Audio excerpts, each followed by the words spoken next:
Pessoal, Café com Livros, estamos aqui mais uma vez para compartilhar ideias, para bater um papo bom, tomando sempre aí um cafezinho. Hoje eu estou aqui para dar continuidade às nossas conversas, às nossas ajudas sobre o conteúdo do concurso público que vamos ter aí em breve, ou não, né? Fica também como dicas para estudo. Hoje eu vou continuar falando sobre as nossas teorias de aprendizagem. Estamos na teoria de aprendizagem cognitivismo. Falamos um pouquinho aí sobre David Ausubel e hoje eu quero falar um pouquinho sobre Jérôme Brunet.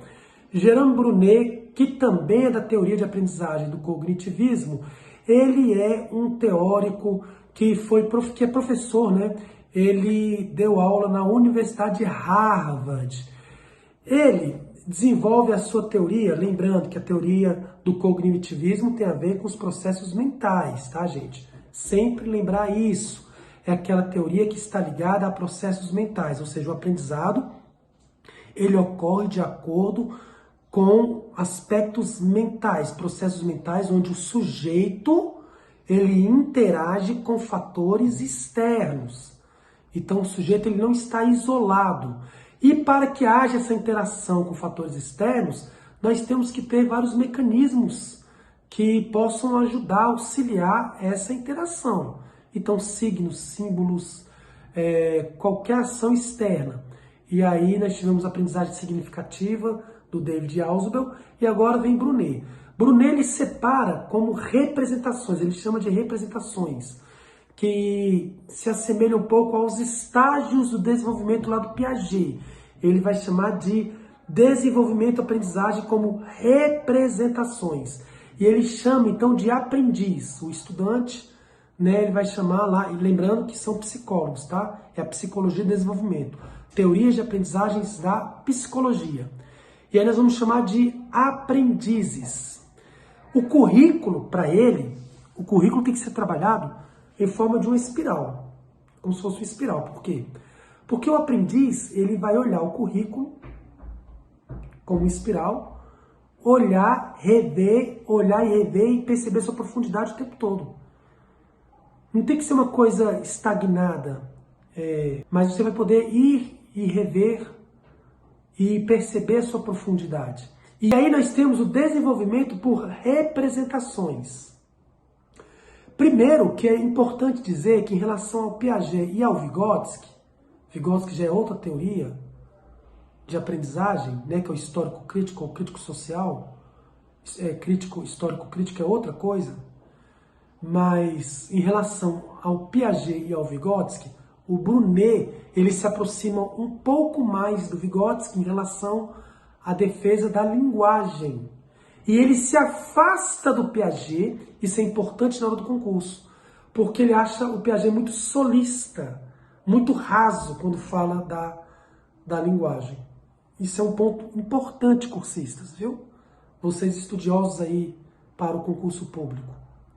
Agora vamos falar dos três estágios de Brunet, que ele não chama de estágios propriamente dito, como coloca lá o Piaget, mas ele vai chamar de representações.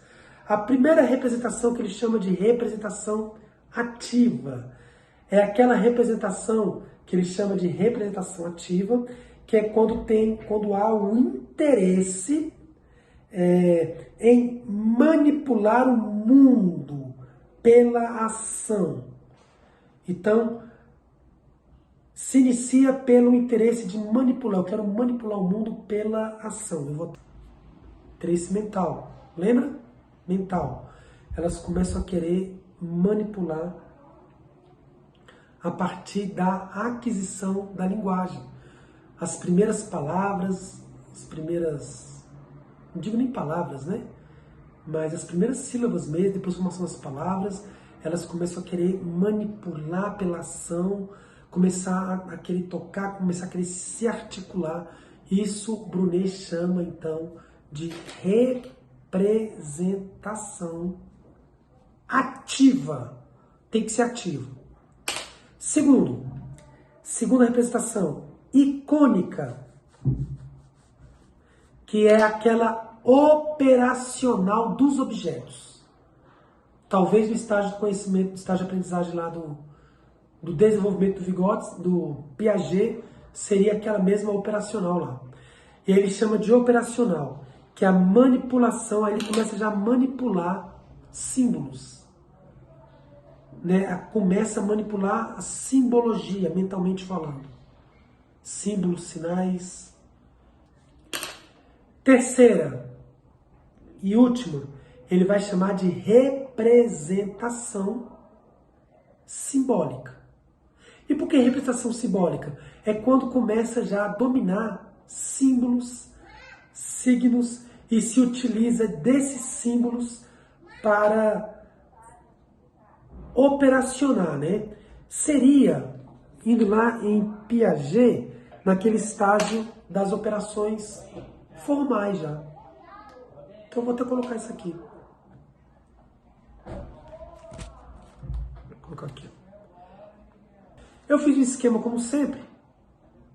Um resumo. Então, Jérôme Brunet, professor em Harvard.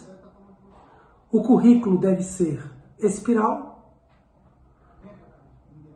onde o aprendiz possa ver várias vezes, e é o desenvolvimento de aprendizagem para ele.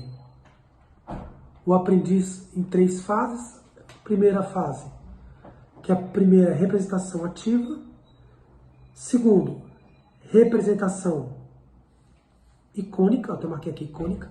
E por último, representação simbólica. Está aqui escrito, vou deixar um pouquinho, vocês podem ver, rever, podem parar o vídeo, fazer anotações, tá bom? Tá certo? Eu havia prometido para vocês uma dica de leitura. Eu vou continuar, eu falei dos 12 livros, lembrando que a Diana Evans Welch, ela tem uma trilogia. Não gostei muito do filme, mas tem uma trilogia. Eu vou buscar ali o segundo dela. Foi Amor e Gelato, Amor e Sorte. Tá aqui. Amor e Gelato, Amor e Sorte. Esses livros são da minha filha, Sofia. Ela já leu esse segundo, tá na lista dela dos 12 livros por ano. Eu ainda não li. Tá aqui a autora de Amor e Gelato. E aqui agora o livro é sobre a Ilha Esmeralda. E fica na Irlanda. O primeiro livro é em Florença, na Itália. E esse se passa na Irlanda. Eu ainda não li, peguei, vou ler. Prometi a Sofia que vou ler a trilogia toda, vou comentar, vou fazer críticas. Tá bom? Então fica a dica de leitura. Muita gente já leu isso aqui. Minha sobrinha Letícia também leu, adorou. A Sofia, filha do Guilherme Boulos, deputado federal Guilherme Boulos, se eu não me engano, também leu Amor e Gelato. Então, fica aí a dica para quem leu Amor e Gelato, leia a continuação. É uma continuação direta, porque trata da amiga da personagem principal, né, que é a Lina, e a amiga dela, que é a Eddie. Tá bom? Não vou falar muito, até porque nem eu sei também, não tem nem como dar spoilers. Mas fica aí o vídeo, muito obrigado. Mais um vídeo para o canal Café com Livros. Hoje nós falamos, estou dando uma avançada na ajuda sobre cognitivismo Jérôme Brunet. Tá bom?